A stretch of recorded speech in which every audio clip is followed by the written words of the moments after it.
Je m'appelle Lisa et je suis actuellement enceinte de 9 mois. C'est ma première grossesse, et bien que je sois rempli d'anxiété, je me sens vraiment béni d'accueillir un nouveau membre dans notre famille. Mon mari, David, a un emploi de bureau et ses week-ends de libre. Cependant, il ne m'aide pas beaucoup à la maison ou pour les courses. C'est parce qu'il retourne habituellement chez ses parents le week-end. David est très proche de ses parents, et comme leur maison est à proximité, il y passe presque tous les week-ends sans raison particulière. Depuis que je suis enceinte, je fais attention à ne pas soulever d'objets lourds. Par exemple, lorsque j'achète des choses lourdes comme du riz, des amis compréhensifs m'aident souvent. Ma routine quotidienne commence par me lever tôt, préparer le petit déjeuner pour David et le regarder partir au travail. Ensuite, je fais le ménage et la lessive, puis je sors pour les courses nécessaires. Une fois rentré, je commence à préparer le dîner. Ce n'est qu'après avoir terminé ces tâches que je peux enfin me détendre. Depuis que je suis en congé maternité, j'ai commencé un nouveau hobby, tenir un blog. Chaque jour, j'écris un journal accompagné de photos que je prends, des repas, le ciel bleu, les fleurs qui s'épanouissent dans le jardin, etc. Beaucoup d'amis et de connaissances laissent des commentaires, et ces moments d'écriture sont devenus mes petits bonheurs quotidiens. Un soir, alors que je préparais le dîner, mon mari est rentré comme d'habitude. Il a nonchalamment posé son sac et sa veste sur le canapé, et je les ai rangés, les suspendant à un cintre. Bon retour. J'ai fait des hamburgers pour le dîner. Je vais prendre un bain, ai-je dit. Répondant sèchement, il s'est dirigé directement vers la salle de bain. 3 ans se sont écoulés depuis notre mariage, et il y a eu peu de gentillesse ou de considération de sa part. Je me demande parfois si c'est vraiment ça, une relation maritale, mais je m'y suis résigné. Quand David est revenu en pyjama, je lui ai tendu un verre. « Où est la bière » demanda-t-il en jetant un œil au bar. J'ai glissé, « Désolé, j'ai oublié d'en acheter aujourd'hui. J'en prendrai demain. » Sérieusement ? Va à la supérette maintenant. Son attitude a changé immédiatement, et il a parlé avec une colère évidente. J'étais irrité. Pourquoi demandait-il cela à sa femme enceinte ? Si tu en veux tant, pourquoi n'y vas-tu pas toi-même ? C'est difficile pour moi de me déplacer avec ce gros ventre. À ce moment-là, il est devenu encore plus furieux et a commencé à crier, « C'est toi qui as oublié de l'acheter. C'est ton travail de réparer cette erreur.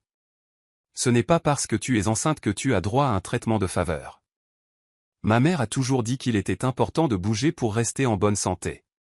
Sachant qu'il ne se calme pas facilement quand il est en colère, j'ai décidé à contre-cœur d'aller à la supérette. Une fois arrivé, j'ai rencontré Sarah, une voisine. « Oh, Sarah, bonsoir. »« Bonsoir, Lisa. Tu as oublié d'acheter quelque chose, toi aussi ?» Je n'avais plus de sauce alors je suis venu. La voix joyeuse de Sarah m'a légèrement remonté le moral. Mon mari voulait absolument de la bière, et il m'a dit d'aller en acheter. Pourquoi n'y est-il pas allé lui-même ? C'est ce que j'ai dit, mais ça ne lui est pas rentré dans le crâne. On dirait que tu passes un moment difficile, Lisa. Après avoir marché un peu ensemble, Sarah et moi nous sommes séparés à un carrefour. Quand je suis rentré, David était affalé sur le canapé, regardant la télé, n'ayant même pas débarrassé la table. Pourquoi as-tu mis si longtemps ? Qu'est-ce que tu fichais ? Donne-moi la bière. La voix mécontentée de David et ses remarques insensibles m'ont fait mal au cœur. Cependant, je lui ai tendu la bière sans un mot et j'ai commencé à nettoyer après le repas. Comment pouvait-il me dire de telles choses, surtout alors que je suis enceinte ? J'avais envie de répliquer, mais je ne voulais pas d'une autre dispute, alors je suis restée silencieuse. Ensuite, j'ai dîné, pris un bain relaxant et je suis allé dans la chambre. Le lendemain matin, David agissait comme si de rien n'était. Il semble être du genre à tout oublier après une bonne nuit de sommeil. Cependant, je ne pouvais pas oublier ces paroles de la nuit dernière, et je les consciemment ignorées. Pourquoi tu fais cette tête si tôt le matin ? Ne te défoule pas sur moi. Je vais au travail maintenant, alors sois un peu prévenante. Tu connais l'importance de la gratitude, n'est-ce pas ? Ce qu'il a dit m'a donné une envie folle de rétorquer, ça s'applique à toi aussi, non ? Mais sous le choc et l'incrédulité, tout ce que j'ai pu faire, c'est soupirer profondément et le regarder partir. Sois prudente, hein ? Je ne dîne pas à la maison ce soir. À plus. Sans aucune explication, David est parti précipitamment. Après son départ, j'ai fait les tâches ménagères et les courses comme d'habitude. Cependant, comme David avait mentionné qu'il ne dînerait pas, j'ai décidé de préparer quelque chose de simple juste pour moi. Puis, alors que je m'apprêtais à commencer mon repas seul dans la soirée, j'ai entendu le retour inattendu de David et je me suis précipité vers l'entrée. Je suis rentré. Merci pour ton travail, mais tu as dit que tu ne dînais pas ici ce soir, non?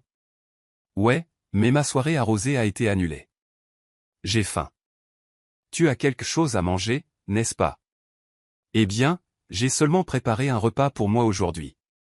En entendant cela, le visage de David s'est tordu de colère. Tu n'as même pas envisagé la possibilité que je puisse revenir? C'est incroyable. Disant cela, il s'est dirigé vers la table à manger, et en voyant le dîner que j'avais préparé, son humeur s'est encore dégradée. Qu'est-ce que tu appelles ça, un repas? Je me demande sérieusement si tu remplis correctement tes devoirs de femme au foyer. Ne gaspille pas l'argent pour lequel je travaille. J'ai rapidement préparé quelque chose pour moi. S'il te plaît, ne te fâche pas comme ça. Peut-être que tu devrais apprendre la vraie cuisine avec ma mère. Franchement, j'ai toujours trouvé que ta cuisine laissait à désirer. Encore une fois, il me compare à sa mère. Ne réalise-t-il pas à quel point ces comparaisons peuvent être blessantes? Je ne peux pas manger ça. Va acheter quelque chose. En entendant cela, mon cœur s'est encore serré. Pour qui me prend-il? Il fait déjà nuit et j'ai pris mon bain. Tu ne peux pas y aller toi-même? Laisse tomber. Tu as oublié d'acheter de la bière hier. Tu n'as pas préparé de dîner aujourd'hui. C'est tellement frustrant. Je retourne chez mes parents. David est sorti en trombe, me laissant seul dans la maison. Étrangement, j'ai ressenti un sentiment de soulagement. Le lendemain matin, comme je m'y attendais, j'ai reçu un appel furieux de la mère de David. Comment peux-tu ne pas servir à David un repas correct? C'est du harcèlement moral, si ce n'est pire. J'ai expliqué ce qui s'était passé la veille, mais elle n'acceptait rien. Je me suis donc excusé et j'ai mis fin à l'appel. Après l'appel, mon moral était au plus bas. Comme David n'était pas à la maison, j'ai décidé de prendre un brunch tardif et tranquille. Cependant, l'idée que David revienne ce soir me pesait. En repensant aux événements d'hier, j'ai décidé de rendre le dîner de ce soir spécial. J'ai fait les courses avec plus de soin que d'habitude, choisissant les ingrédients et ajoutant la bière préférée de David dans le caddie. J'étais déterminé à préparer un dîner qui mériterait les éloges de David. J'ai raccourci un peu le temps de mise à jour de mon blog pour consacrer plus de temps à la cuisine. Après avoir dédié beaucoup de temps aux préparatifs, la table était magnifiquement dressée, comme pour une occasion spéciale. En la regardant, j'ai ressenti un sentiment d'accomplissement et je n'ai pas pu m'empêcher de me féliciter. Avec ça, il devrait être satisfait. J'ai attendu patiemment dans la salle à manger que David rentre, mais le temps passait, et il n'y avait aucun signe de lui. J'ai essayé de le contacter plusieurs fois via mon smartphone, mais il n'y avait aucune réponse, et je m'inquiétais de plus en plus à mesure que l'horloge tournait. 1 heure, puis 2 heures ont passé, et j'ai commencé à être anxieuse. Était-il allé chez ses parents? En pensant cela, j'ai appelé les parents de David pour vérifier, mais ils ont dit qu'ils n'étaient pas venus non plus. J'ai essayé d'appeler David plusieurs fois, mais toujours aucune réponse.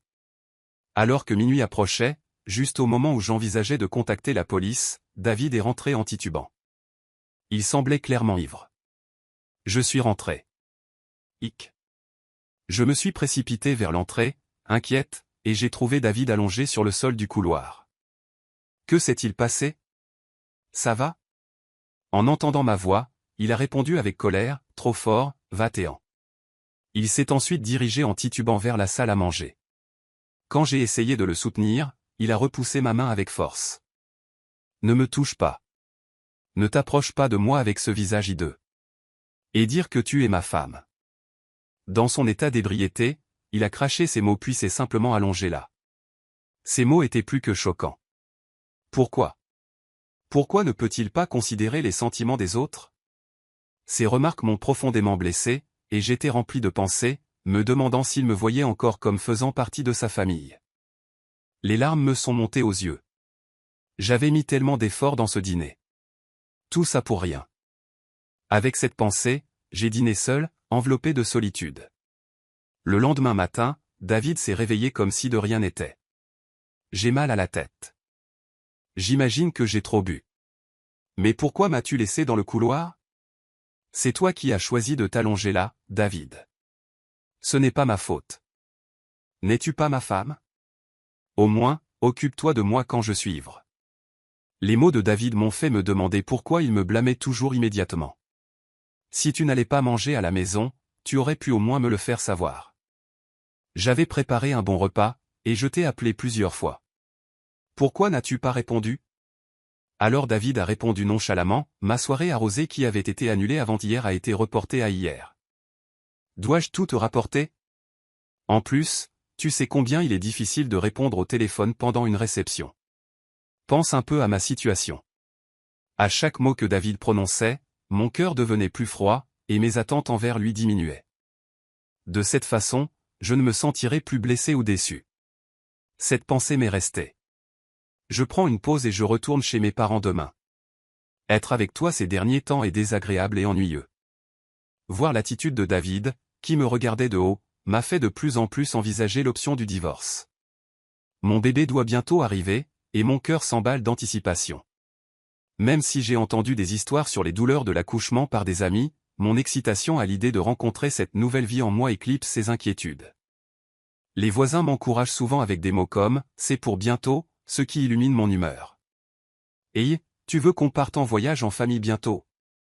De retour à la maison, David a fait une suggestion surprenante. « Vraiment? Mais je parle d'un voyage en famille. Ma mère et mon père veulent venir. » J'ai été stupéfaite. Pourquoi des parents feraient-ils une telle proposition? Il y a des tensions entre moi et les parents de David chaque fois qu'il y a un problème le concernant. Ils ont tendance à me blâmer, comme lors de l'incident téléphonique précédent. Cependant, l'idée soudaine d'un voyage m'a laissé dubitative. Je suis sur le point d'accoucher bientôt, et voyager sur une longue distance pourrait être un peu risqué. David a répondu, « Combien de fois dois-je te le dire? Ce n'est pas parce que tu es enceinte que tu es malade. Mes parents nous invitent gentiment. Mais et si quelque chose arrive? Tout ira bien. Tout est déjà décidé. Nous partons pour 2 nuits et 3 jours la semaine prochaine. » Quoi? La semaine prochaine, c'est ma date d'accouchement. C'est un peu. Fais juste ce qu'on te dit. Prépare-toi pour le voyage. Fin de la discussion. David s'est contenté d'exprimer son opinion puis a quitté la pièce. Je suis dans le pétrin, ai-je pensé. Le lendemain, j'ai demandé conseil à une amie proche et lui ai expliqué la situation. Elle était inquiète et a dit, c'est un peu trop. Pendant que je réfléchissais à la manière de décliner l'offre, le jour du voyage est soudainement arrivé. En fait, je ne me sens pas bien aujourd'hui. Je m'inquiète pour le bébé, alors je vais me reposer à la maison. J'ai essayé d'utiliser cela comme excuse, mais David n'a pas semblé convaincu. Bref, tu n'as qu'à te reposer dans la voiture, et tout ira bien, non? Allez, apporte les bagages. On va chez mes parents, alors dépêche-toi. Alors que nous nous dirigions vers la voiture, j'étais inquiète et j'ai demandé, est-ce que ça va vraiment? Après avoir chargé nos bagages dans la voiture et m'être assise sur le siège passager, j'ai senti une chaleur à mes pieds. En regardant en bas, j'ai remarqué que de l'eau se répandait autour d'eux. Oh mon Dieu, je perds les os. J'ai immédiatement informé David. David, je crois que je viens de perdre les os. S'il te plaît, emmène-moi vite à l'hôpital. Pris au dépourvu par la situation, David s'est exclamé, tu es sérieuse? Oui, je suis sérieuse. Nous devons aller à l'hôpital maintenant. Le bébé arrive peut-être. Alors que j'essayais de nettoyer l'eau dans la voiture avec une serviette, David a soudainement ouvert la portière passager. David, qu'est-ce que tu fais? On doit aller à l'hôpital. Sors, tu vas salir la voiture. J'étais en état de choc complet. Qu'est-ce que tu racontes?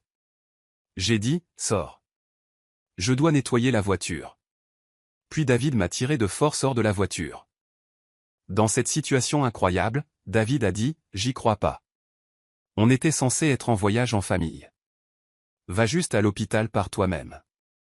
J'étais trop choqué pour dire quoi que ce soit alors que je criais après David, attends, comment peux-tu me laisser ici comme ça? Il est parti en voiture, me laissant derrière. Submergé, j'ai rapidement composé le numéro d'une ambulance.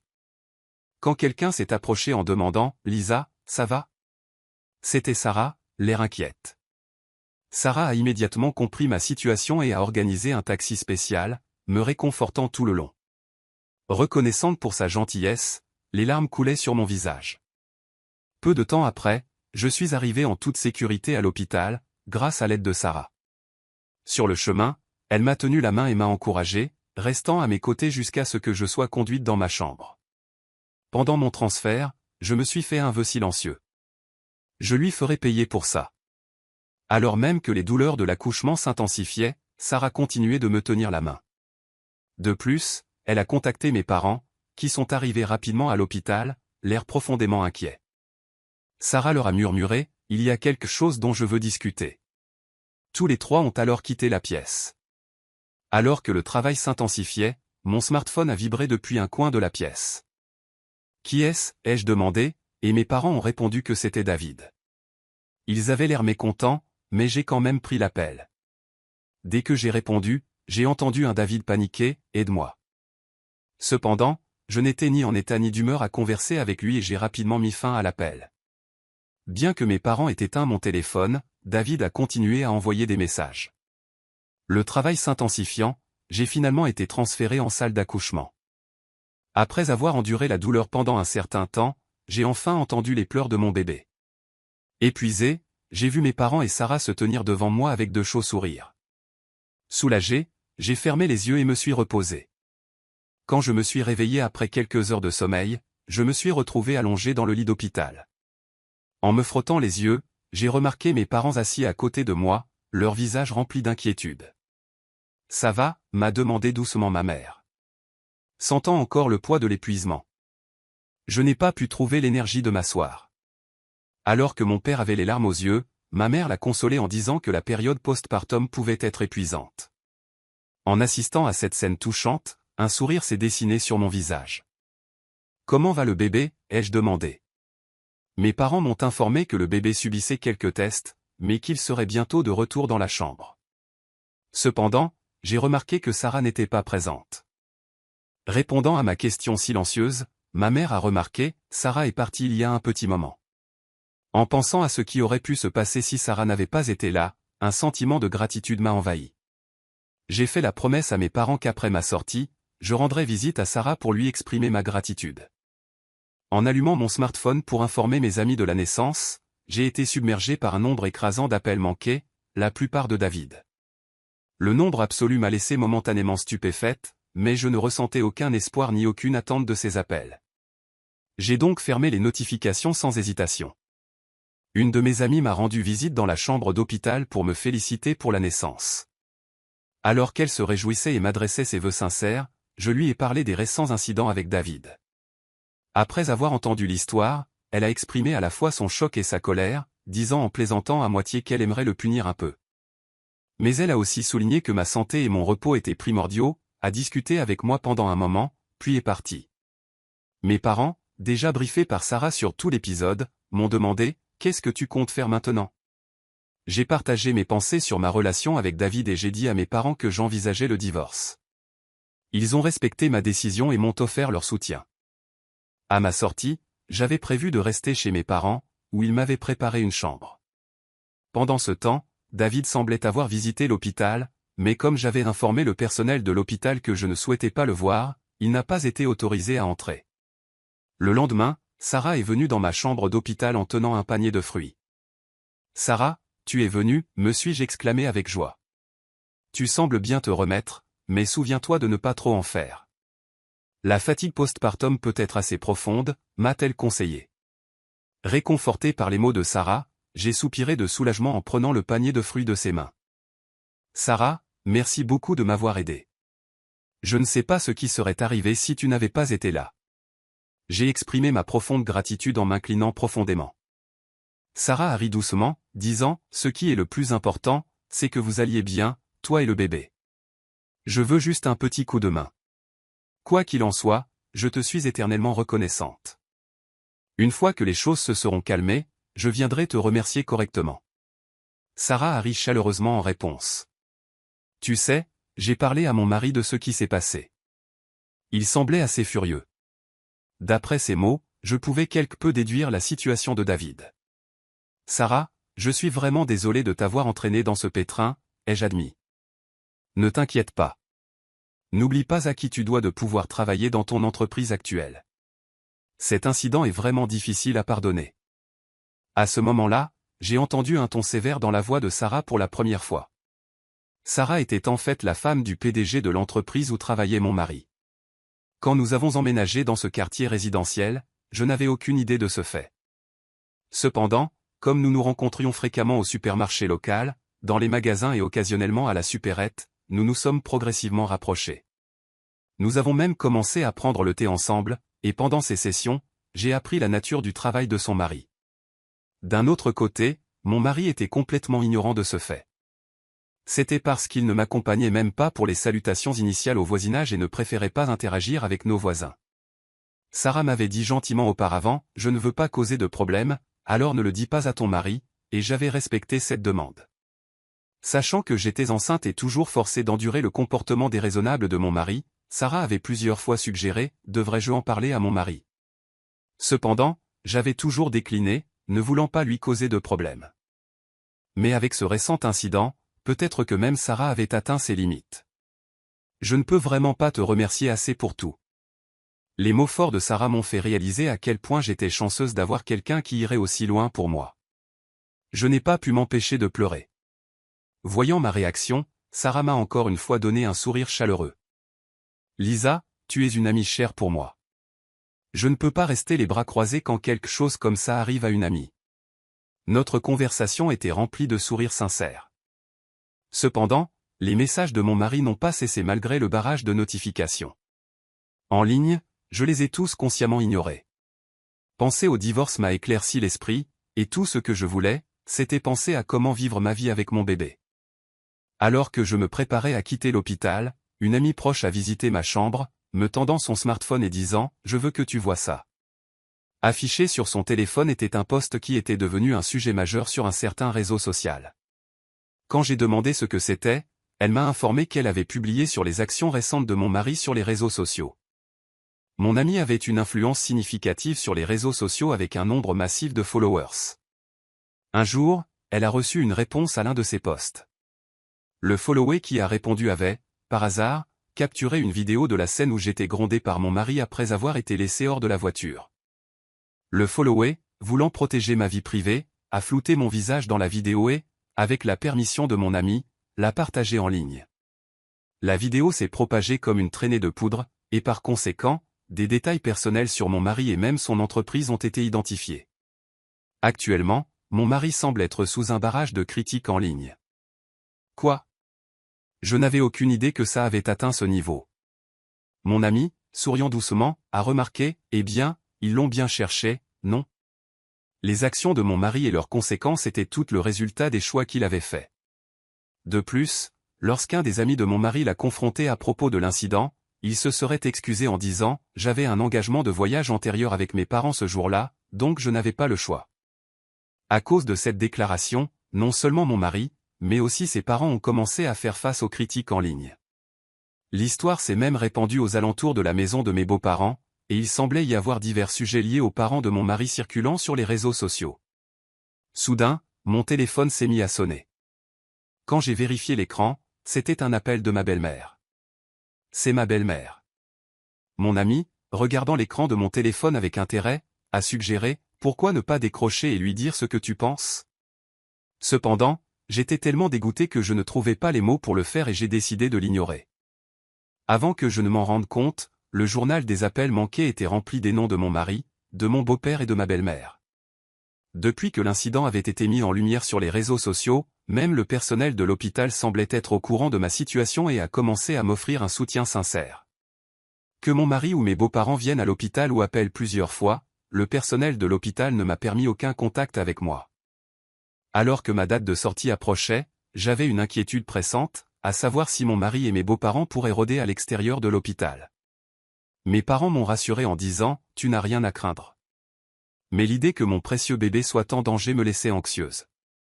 Cependant, cette inquiétude a été rapidement dissipée le jour de ma sortie alors que mes parents m'aidaient avec mes affaires. J'ai entendu la voix de mon mari crier « Lisa », suivie des voix fortes de mes beaux-parents.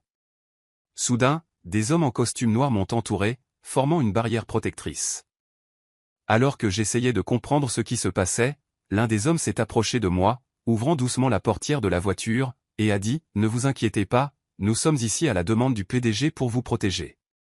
Il semblait que mes parents étaient déjà au courant de cela, car ma mère a dit en souriant « Ne t'avais-je pas dit qu'il n'y avait rien à craindre ?»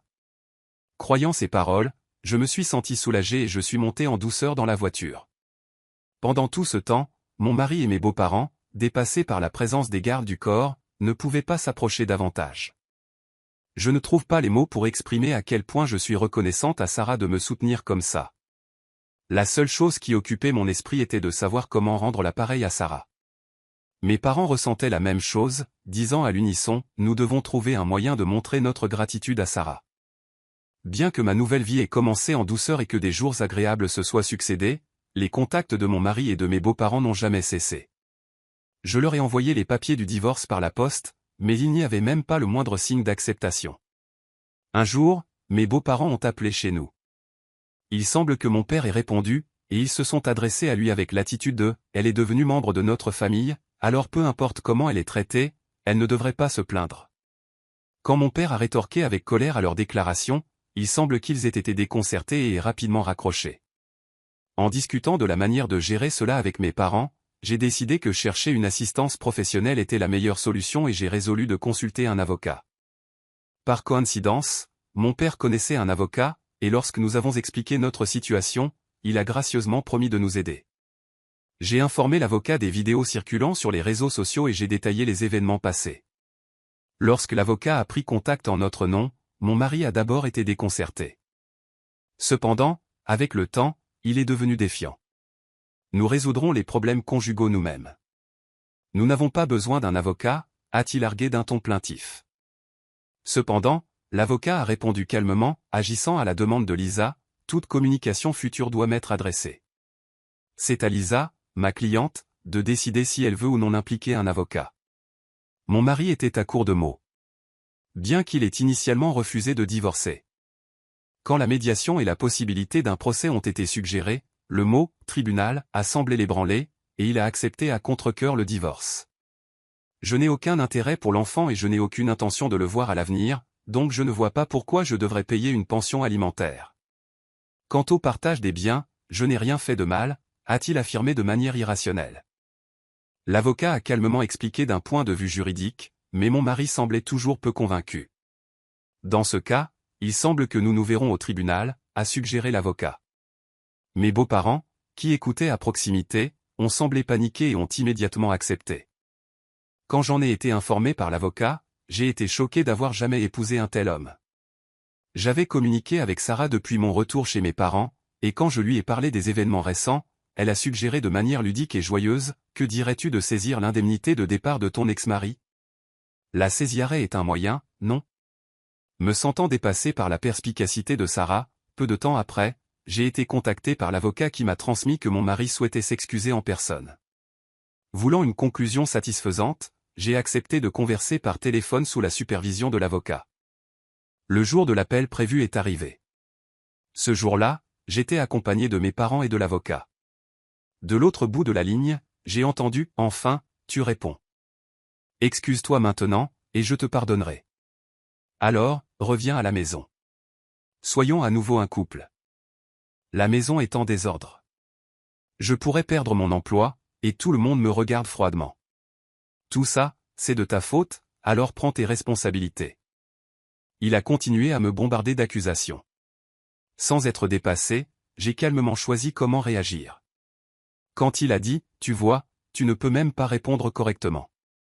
Vraiment une femme sans aucune qualité. » J'ai finalement répondu « Juste pour que tu saches, cette conversation est enregistrée. Je la garderai comme preuve. Au revoir. » En entendant cela, la voix de mon mari a révélé son choc. « Attends, elle l'a enregistrée ? Ce n'est pas juste, non ? » Je plaisantais. « Je suis désolé. Je ne peux pas vivre sans toi. Recommençons. On s'aimait vraiment, non ? Je promets que je ferai plus d'efforts à partir de maintenant. » Après avoir entendu ces mots, j'ai immédiatement raccroché le téléphone. Avec les données enregistrées en main, je les ai remises à l'avocat et j'ai demandé, pouvez-vous utiliser cet audio comme preuve? Secouant la tête avec incrédulité, l'avocat a remarqué, c'est vraiment un homme incorrigible. Mes parents, ressentant la même chose que moi, avaient fermement décidé de couper les ponts avec lui. Voir son comportement les remplissait plus d'étonnement et de déception que de colère. À un moment donné, j'ai réalisé que j'appréciais légèrement ce drame, m'accrochant au petit côté diabolique qui émergeait en moi. Les procédures de divorce avec mon mari se sont conclues en douceur. Tant le partage des biens que les accords de pension alimentaire se sont déroulés sans accroc, et l'agitation a commencé à s'apaiser. Grâce aux informations que Sarah a partagées avec son mari, le président de l'entreprise de mon ex-mari, il a été rapidement sanctionné. Le président, connu pour ses valeurs familiales, croyait qu'un employé qui ne pouvait pas protéger sa famille ne pouvait pas être digne de confiance pour l'entreprise. David a perdu son emploi, n'a pas pu payer les mensualités de son prêt immobilier et est retourné chez ses parents. Sa réputation a été ternie par la vidéo virale, et il a eu du mal à trouver un emploi stable, joignant à peine les deux bouts avec des petits boulots à court terme.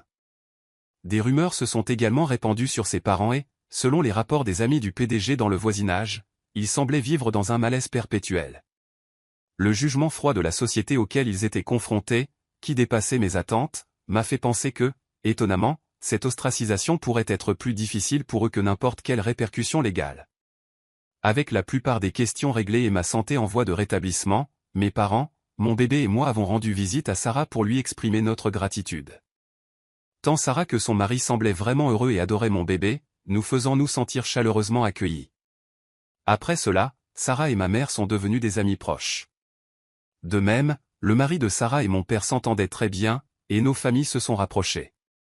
De plus, le fils de Sarah et de son mari avait à peu près mon âge et, à la surprise générale, notre relation a commencé à se développer dans une direction inattendue. Quelques années plus tard, l'idée que je puisse réellement devenir membre de la famille du PDG était quelque chose que personne n'aurait jamais pu prédire. La vie est vraiment pleine de surprises.